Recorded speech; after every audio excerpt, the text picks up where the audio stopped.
একজন ভাইপো অনেক দিন থেকে বলছে কাকু ও কলা মোচা এনে দেব। তা আজকে সকালে এনে দিয়েছে। তা আনার পরে ছোলা ভিজে দিয়েছি। তো ছোলাগুলো ঠিকঠাক এখনও ভিজেনি, তো বাছি নিচ্ছিলাম। যেগুলো একটু ভালো ভিজেছে সেগুলো বাছি নিলাম।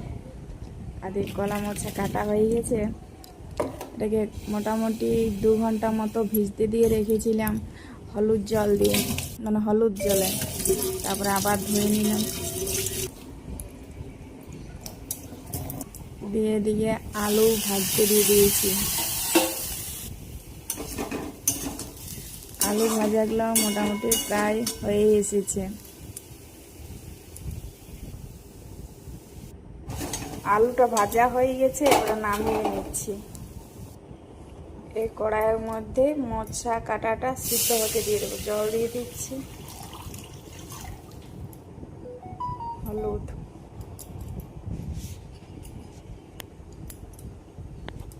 একটু বেশি পরিমাণে দিলাম যাতে কষ জলটা বার হয়ে যায়। জল দিয়ে মোচাটা দিয়ে দিলাম।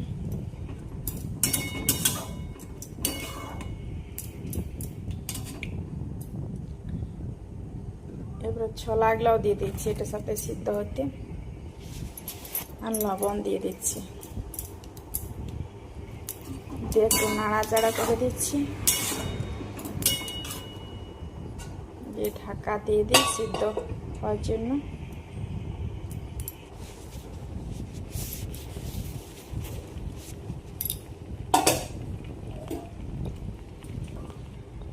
মোচাটা সিদ্ধ হয়ে গেছে, এবারে নামিয়ে নিচ্ছি। করে নিয়েছি, এবার সরষের তেল দিয়ে দিচ্ছি। এগুলো ফোড়ন দিয়ে দিচ্ছি।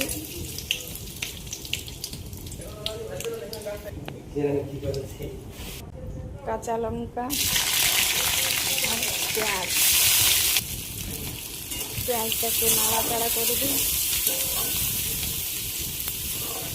এসেছে, এরপরে মশলা দিয়ে দিচ্ছি। আদা রসুন পেস্ট,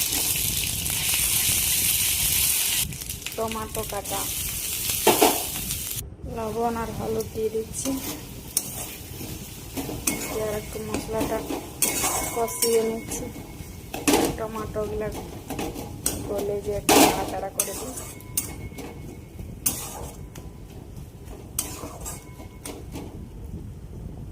দিলাম যাতে টমেটোটা ঠিকঠাক গলানো ছিল।